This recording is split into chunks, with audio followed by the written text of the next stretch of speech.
Good morning વિદ્યાર્થી મિત્રો. ધોરણ 11ના નામના મૂળ તત્વો વિષયના વર્ગોમાં આજે આપણે પ્રકરણ નંબર 7 રોકડ મેળ અને તેના પ્રકાર અંતર્ગત રોકડ અને બેંક ખાનાવાળો રોકડ મેળ કઈ રીતે તૈયાર થાય તે અંગે અભ્યાસ કરવાના છીએ. મિત્રો, ગત વિડીયોમાં આપણે રોકડ અને વટાવ ખાનાવાળા રોકડ મેળ અંગે અભ્યાસ કરેલો હતો અને તે અંગે ઉદાહરણ પણ જોયું હતું. આજે આપણે રોકડ અને બેંક ખાનાવાળા રોકડ મેળ અંગે સમજૂતી મેળવીશું. મિત્રો, આ પ્રકારના રોકડ મેળમાં સાદા રોકડ મેળની તુલનાએ બંને બાજુએ એક વધારાનું ખાનું એટલે કે બેંકનું ખાનું ઉમેરવામાં આવે છે. મિત્રો, સાદા રોકડ મેળમાં રકમનું એટલે કે રોકડનું ખાનું બંને બાજુએ રાખવામાં આવે, પણ અહીંયા એક વધારાનું ખાનું બેંકનું ખાનું ઉમેરવામાં આવે. આ બેંક સાથેના વ્યવહારો નોંધવા માટે રાખવામાં આવે છે. એટલે બેંક સાથે જે લેવડ દેવડ થઈ હોય તે નોંધવા માટે આ ખાનું મિત્રો રાખવામાં આવે છે.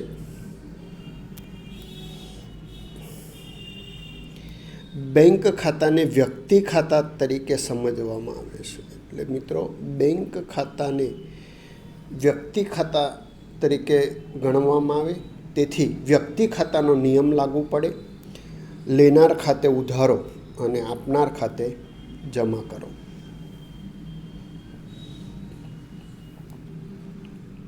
આ પ્રકારના એટલે કે રોકડ અને બેંક ખાનાવાળા રોકડ મેળમાં બેંક ખાનું અને રોકડ ખાનું હોય છે. તેથી બેંક ખાના માટે બેંક વ્યક્તિ હોવાથી વ્યક્તિ ખાતાનો નિયમ લાગુ પડે, જ્યારે રોકડ ખાના માટે મિત્રો રોકડ મિલકત હોવાથી માલ મિલકત ખાતાનો નિયમ લાગુ પડે. એટલે બેંક ખાનાને વ્યક્તિ ખાતાનો નિયમ લાગુ પાડીને બેંક લેનાર હોય તો ઉધારો અને આપનાર હોય તો જમા કરો, જ્યારે રોકડ મિલકત એટલે કે ચાલુ મિલકત હોવાથી આવે તો ઉધાર અને જાય તો જમાનો નિયમ લાગુ પડે. મિત્રો, જ્યારે બેંકમાં નાણાં કે રોકડ ભરવામાં આવે, બેંકમાં ચેક ભરવામાં આવે, બેંકમાં ડ્રાફ્ટ ભરવામાં આવે, કોઈ દેવાદાર આપણા ખાતામાં નાણાં બારોબાર ભરે એટલે કે આપણા ખાતામાં કોઈ દેવાદાર રકમ જમા કરાવે,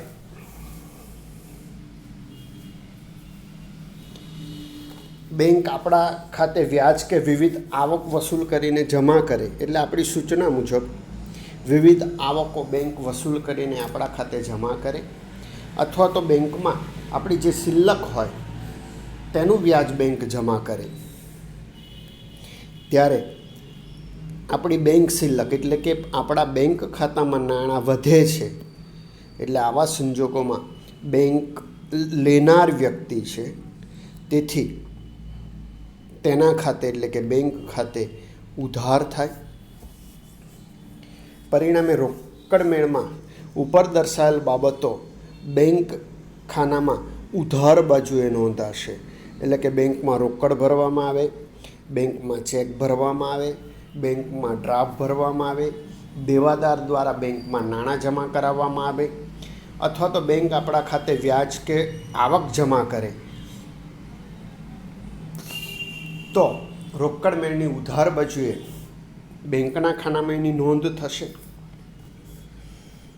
જ્યારે મિત્રો બેંકમાંથી નાણાં ઉપાડવામાં આવે એટલે કે રોકડ ઉપાડવામાં આવે, ચેક દ્વારા નાણાં ચૂકવવામાં આવે, બેંક આપણા ખાતે બેંક કમિશન, ચાર્જિસ, ઓવરડ્રાફ્ટનું વ્યાજ ઉધાર કરે, આપણા વતી ખર્ચા ચૂકવે એટલે કે આપણી સૂચના મુજબ બેંક વીજળી બિલ, વીમા પ્રીમિયમ, ટેલિફોન બિલ વગેરે ખર્ચા ચૂકવે, ત્યારે આપણી બેંક શિલ્લકમાં ઘટાડો થાય છે.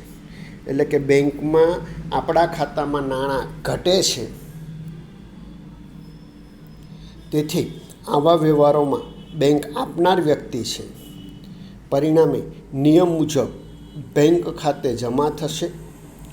પરિણામે રોકડ મેળમાં ઉપર દર્શાવેલ બાબતો બેંક ખાતામાં જમા બાજુએ નોંધાશે.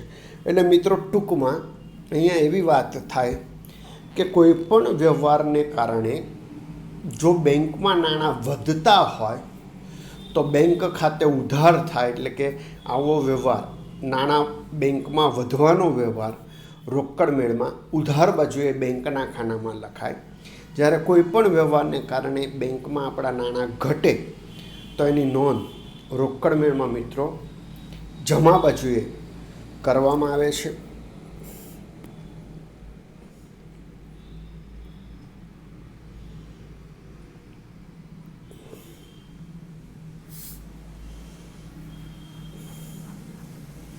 મિત્રો રોકડ અને બેંક ખાનાવાળા રોકડ મેળનો નમૂનો નીચે મુજબ છે.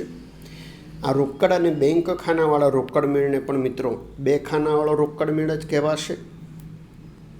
શીર્ષક આવશે શ્રી ખાલી જગ્યાનો રોકડ મેળ.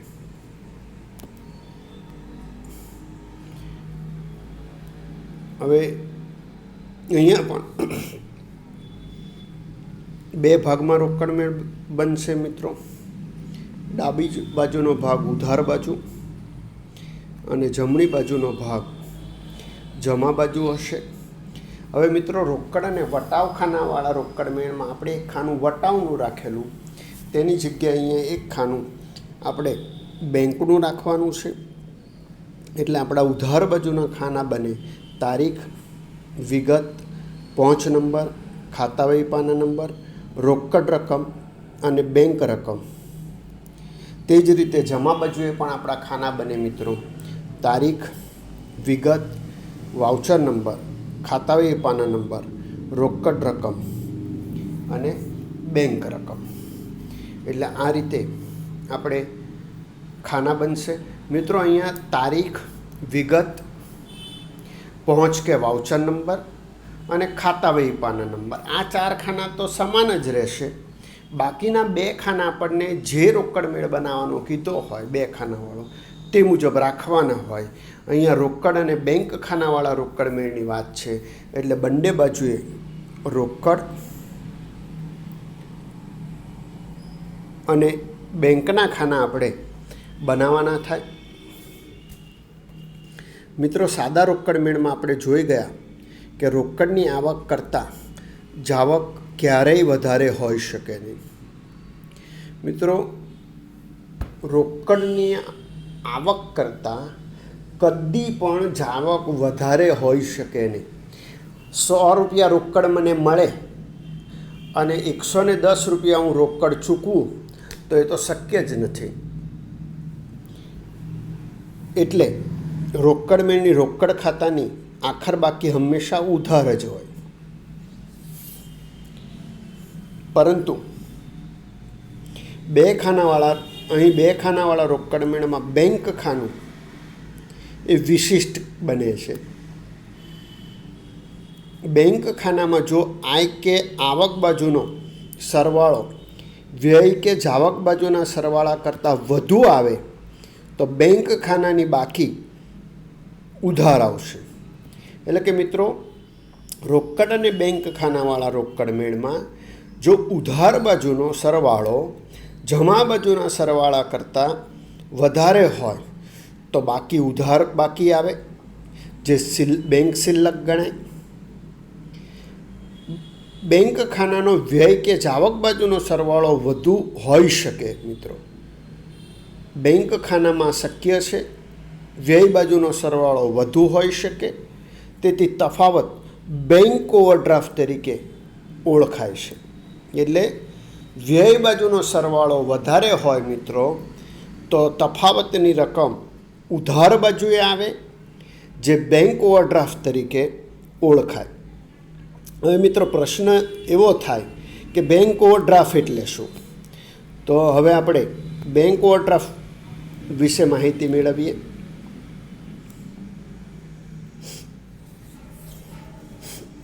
મિત્રો જ્યારે વેપારી એ બેંકમાં રહેલ શિલ્લક કરતાં અમુક વધારાની રકમ ઉપાડવાની બેંક સાથે સમજૂતી કરેલ હોય ત્યારે આવી સગવડને ઓવરડ્રાફ્ટ કહેવામાં આવે છે. એટલે કે આવી સગવડને ઓવરડ્રાફ્ટની સગવડ કહેવાય. એટલે કે વેપારીના બેંકમાં જેટલા નાણાં હોય એના કરતાં વધારે નિશ્ચિત રકમ ઉપાડવાની બેંક દ્વારા જે સગવડ આપવામાં આવે તેને ઓવરડ્રાફ્ટની સગવડ કહેવાય. અને વેપારી જેટલી રકમ વધારાની રકમ એના ખાતા કરતાં ઉપાડે તે રકમ બેંક ઓવરડ્રાફ્ટ તરીકે મિત્રો ઓળખાય છે.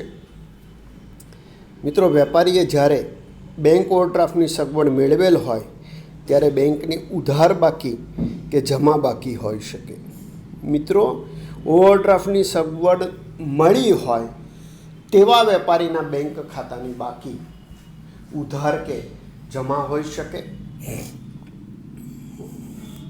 મિત્રો, જો બેંક ખાનાની જમા બાકી આવે તો વધુ ઉપાડ સૂચવે છે, જે ઓવરડ્રાફ્ટ કહેવાય. આવી બેંક ઓવરડ્રાફ્ટની લીધેલ રકમ પર નિયત દરે વેપારીએ વ્યાજ ચૂકવવું પડે છે. એટલે બેંક જે ઓવરડ્રાફ્ટની સગવડ આપે તેના બદલામાં વ્યાજ વસૂલ કરે છે.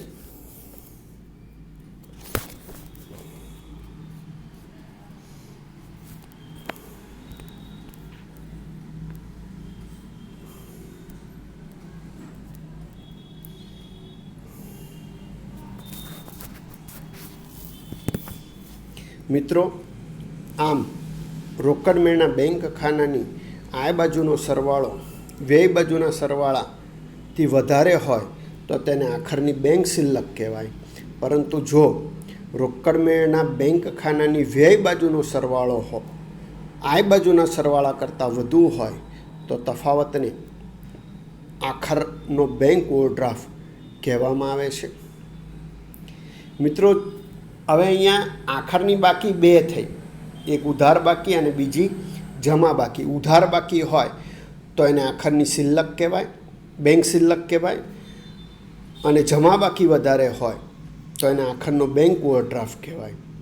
તો આવા સંજોગોમાં મિત્રો બેંક ખાનાની શરૂની બાકી જો બેંક શિલ્લક હોય તો તેને રોકડ મેળમાં બેંક ખાનામાં ઉધાર બાજુએ બાકી આગળ લાવ્યા તરીકે દર્શાવાશે. જ્યારે બેંક ખાનાની શરૂની બાકી બેંક ઓવરડ્રાફ્ટ હોય તો તેને રોકડ મેળમાં બેંક ખાનામાં જમા બાજુએ દેવું હોવાથી બાકી આગળ લાવ્યા તરીકે દર્શાવવામાં આવે છે.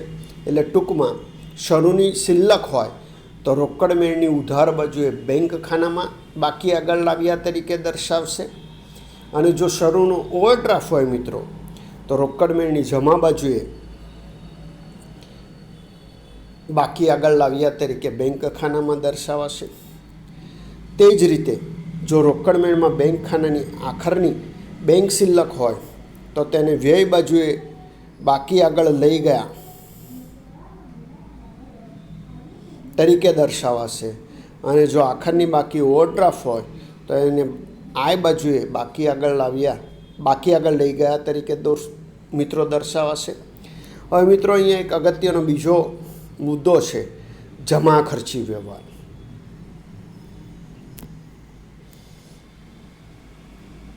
હવે જમા ખર્ચી વ્યવહાર એટલે શું, એવો ટૂંકો પ્રશ્ન પણ મિત્રો આપને પૂછી શકાય.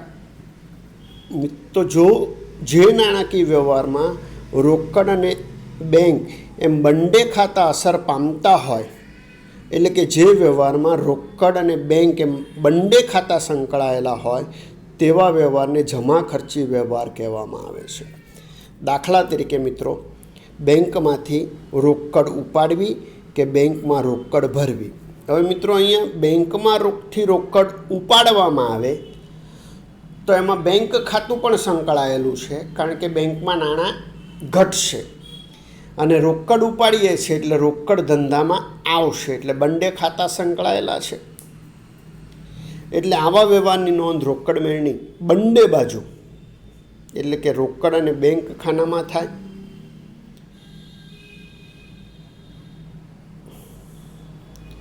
એટલે કે જ્યારે રોકડ અને બેંક ખાનાવાળા રોકડ મેળ રાખવામાં આવેલો હોય તો એ બંને બાજુએ આવા વ્યવહારની નોંધ થાય છે. મિત્રો આપણે જોઈ ગયા કે રોકડ અને બેંક ખાનાવાળો રોકડ મેળ એ આમનોંધ રોકડ ખાતા અને બેંક ખાતાની ગરજ સારે છે. એટલે આવો રોકડ મેળ રાખ્યો હોય તો ખાતા વહીમાં રોકડ અને બેંક ખાતું ખોલવાની જરૂરિયાત રહેતી નથી. જમા ખર્ચી વ્યવહારની અસર રોકડ અને બેંક ખાતાને જ થાય છે. તેથી તેની ખતવણી કરવાની પણ રહેતી નથી. પરંતુ ખાતાવહી પાના નંબરના ખાનામાં મિત્રો જખ લખવામાં આવે એટલે જે જમા ખર્ચી વ્યવહાર હોય તેવા વ્યવહારની ખતવણી થતી નથી. એટલે ખાપાના ખાનામાં મિત્રો ખાતાવહી પાના નંબરની જગ્યાએ જખ શબ્દ લખવામાં આવે છે. સામાન્ય રીતે જમા ખર્ચી વ્યવહાર મિત્રો બે પ્રકારના હોય. ધંધામાંથી બેંકમાં રોકડ ભરવી અને ધંધા માટે બેંકમાંથી રોકડ ઉપાડવી. આવા બે પ્રકારના વ્યવહારો જમા ખર્ચી વ્યવહાર માટે હોય.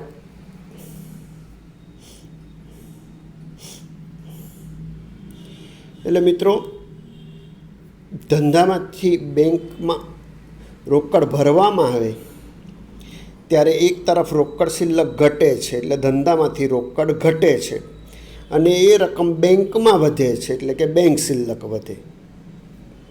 એટલે આવા સંજોગોમાં રોકડ ધંધામાંથી ભરવામાં આવે ત્યારે રોકડ મેળમાં ઉધાર બાજુએ બેંક ખાનામાં રકમ લખવામાં આવે. એટલે કે ધારો કે 2000 બેંકમાં ભર્યા હોય તો રોકડ મેળની ઉધાર બાજુએ બેંકના ખાનામાં 2000 લખાશે અને વિગતમાં લખાશે રોકડ ખાતે. અને જમા બાજુએ મિત્રો રોકડ બેંકમાં ભરાય છે એટલે ઘટે છે એટલે જમા બાજુએ રોકડના ખાનામાં 2000 લખાશે અને વિગતના ખાનામાં લખાશે બેંક ખાતે. અને મિત્રો બંને બાજુએ આ વ્યવહાર માટે ખાતાવહી પાના નંબરના ખાનામાં ટૂંકમાં જમા ખર્ચી એટલે કે જખ લખાશે. તે જ રીતે મિત્રો ધંધા માટે બેંકમાંથી રકમ ઉપાડવામાં આવે તેવા સંજોગોમાં બેંકમાં નાણાં ઘટશે અને ધંધામાં રોકડ સ્વરૂપે નાણાં આવશે. એટલે કે રોકડ શિલ્લક ઘટે અને બેંક શિલ્લક વધે નહીં. મિત્રો રોકડ બેંકમાંથી ઉપાડવામાં આવે તો રોકડ શિલ્લક વધે અને બેંક શિલ્લક ઘટે. દાખલા તરીકે 3000 બેંકમાંથી ઉપાડ્યા તો મિત્રો ધંધામાં રોકડ આવે છે એટલે રોકડ મેળની ઉધાર બાજુ રોકડના ખાનામાં 3000 લખાશે અને વિગતના ખાનામાં બેંક ખાતે લખવામાં આવશે કારણ કે રકમ બેંકમાંથી આવી. અને જમા બાજુએ એટલે કે વ્યય બાજુએ બેંકના ખાનામાં 3000 લખાશે અને વિગતના ખાનામાં રોકડ ખાતે લખવામાં આવશે. અને બંને બાજુએ આવો વ્યવહારની ખતવણી ન થતા હોવાથી ખાતાવહી પાના નંબરના ખાનામાં ટૂંકમાં જમા ખર્ચી વ્યવહાર માટે જખ લખવામાં આવશે. એટલે રોકડ અને બેંક ખાનાવાળો રોકડ મેળ તૈયાર કરતી વખતે મિત્રો આ જમા ખર્ચી વ્યવહાર માટે તમારે ખાસ ધ્યાન રાખવાનું છે. હવે મિત્રો આ રોકડ અને બેંક ખાનાવાળો રોકડ મેળ કઈ રીતે તૈયાર થાય તે માટે આપણે ઉદાહરણ નંબર 3નો અભ્યાસ કરીશું. તો મિત્રો જે વિદ્યાર્થીઓ પોતાનું પાઠ્યપુસ્તક સાથે નથી રાખેલું તે વિદ્યાર્થી મિત્રો પોતાનું પાઠ્યપુસ્તક સાથે લઈ લેશે. મિત્રો ઉદાહરણ નંબર 3ની રકમ જોઈએ તો નીચેના વ્યવહારો પરથી શ્રી ગાયત્રી બ્રધર્સના ચોપડે રોકડ અને બેંક ખાનાવાળો રોકડ મેળ તૈયાર કરો એવી આપણને સૂચના આપવામાં આવી છે.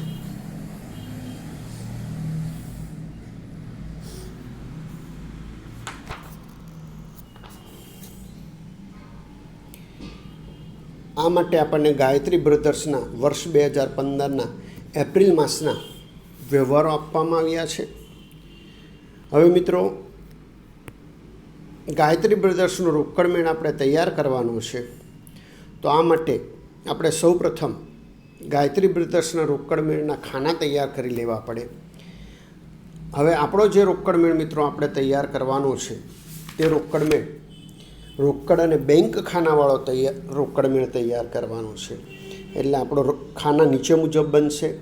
શ્રી ગાયત્રી બ્રધર્સનો એપ્રિલ 2015નો રોકડ મેળ, ડાબી બાજુ ઉધાર બાજુ, જમણી બાજુ જમા બાજુ. ખાના બનશે ઉધાર બાજુ મિત્રો તારીખ, વિગત, પહોંચ નંબર, ખાતાવહી પાના નંબર, રોકડ રકમ, બેંક રકમ. કારણ કે મિત્રો અહીંયા આપણે રોકડ અને બેંક ખાનાવાળો રોકડ મેળ તૈયાર કરીએ છીએ. તે જ રીતે જમા બાજુએ તારીખ, વિગત, વાઉચર નંબર, ખાતાવહી પાના નંબર, રોકડ રકમ અને બેંક રકમ. આ રીતે આપણે ખાના બનાવવાના છે.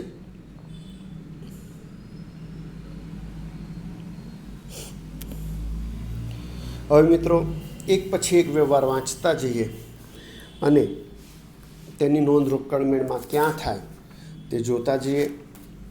હવે મિત્રો અગાઉ પણ કીધું તે મુજબ તમારે તમારું પાઠ્યપુસ્તક સાથે રાખવાનું છે. પહેલો વ્યવહાર વાંચીએ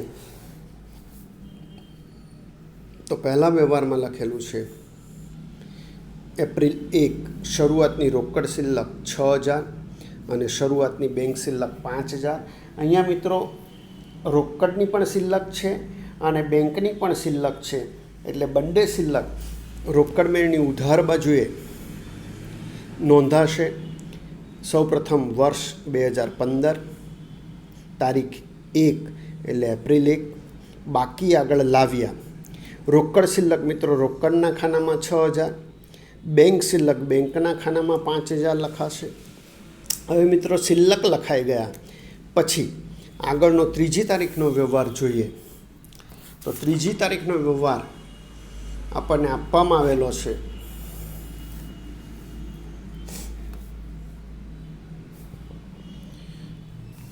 પંકજને 10,000નો માલ 10% વેપારી વટાવે રોકડેથી વેચ્યો. મિત્રો પંકજને 10,000ના માલનું વેપારી વટાવે રોકડેથી વેચાણ કર્યું એટલે નાણાં મળે.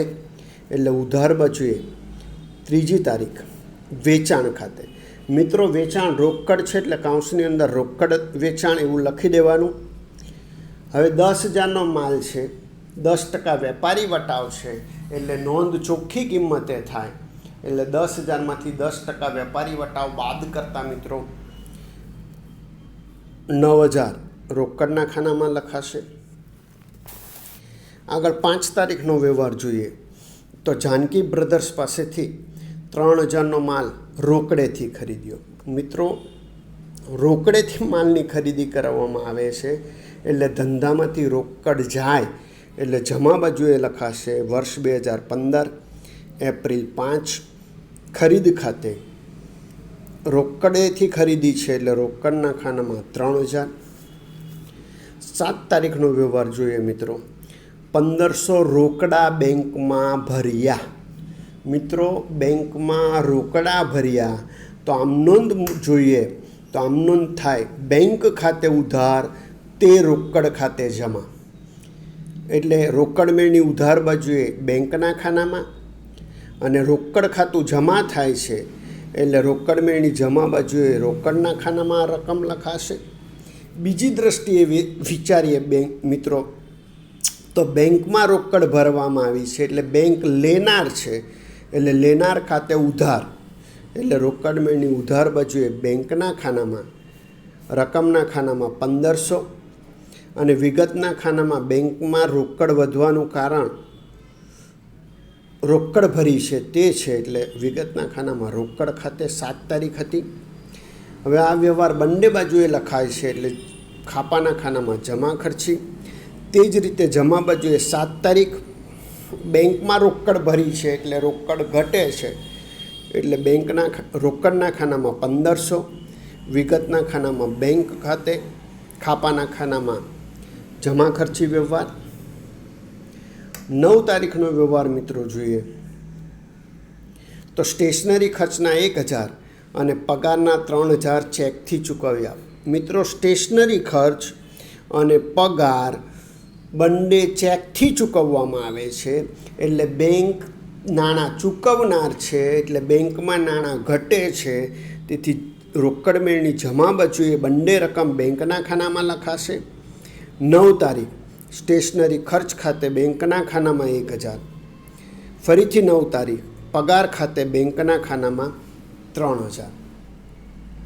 હવે 11 તારીખનો વ્યવહાર મિત્રો જોઈએ તો દુકાન ભાડાના 1100 રોકડા ચૂકવી આપ્યા. દુકાન ભાડાના 1100 મિત્રો રોકડા ચૂકવવામાં આવે છે, એટલે જમા બાજુએ 11 તારીખ દુકાન ભાડા ખાતે રોકડના ખાનામાં 1100,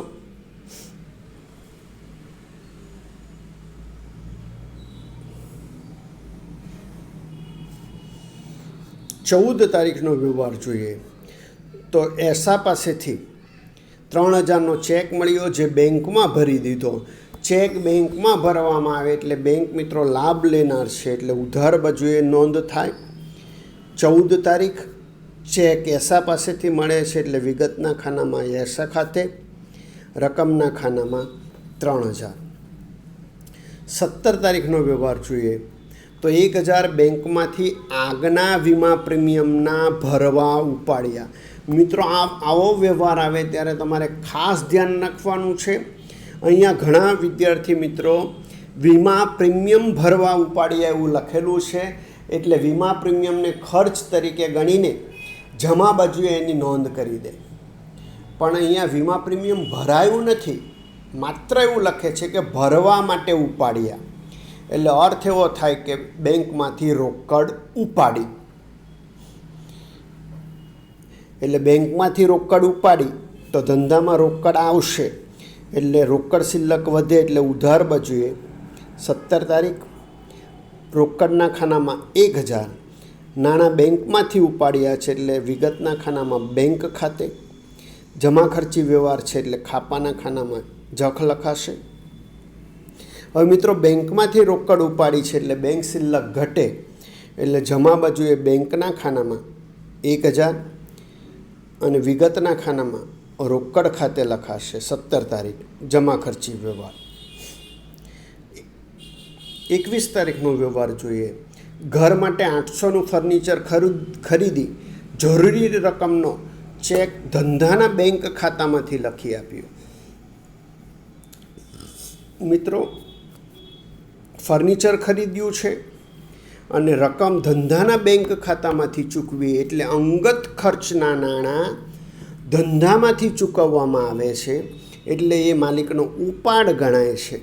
એટલે જમા બાજુ 21 તારીખ વિગતના ખાનામાં ઉપાડ ખાતે, રકમ ચેકથી ચૂકવી છે, એટલે બેંકના ખાનામાં 800. 23 તારીખ આગના વીમા પ્રીમિયમ ચૂકવી આપ્યું. હવે આગનું વીમા પ્રીમિયમ ચૂકવી દીધું મિત્રો, એટલે રોકડેથી ચૂકવેલું હશે, એટલે રોકડ જાય છે, તેથી રોકડ મેળની જમા બાજુએ 23 તારીખ લખાશે આગના પ્રીમિયમ ખાતે, રોકડના ખાનામાં 1000.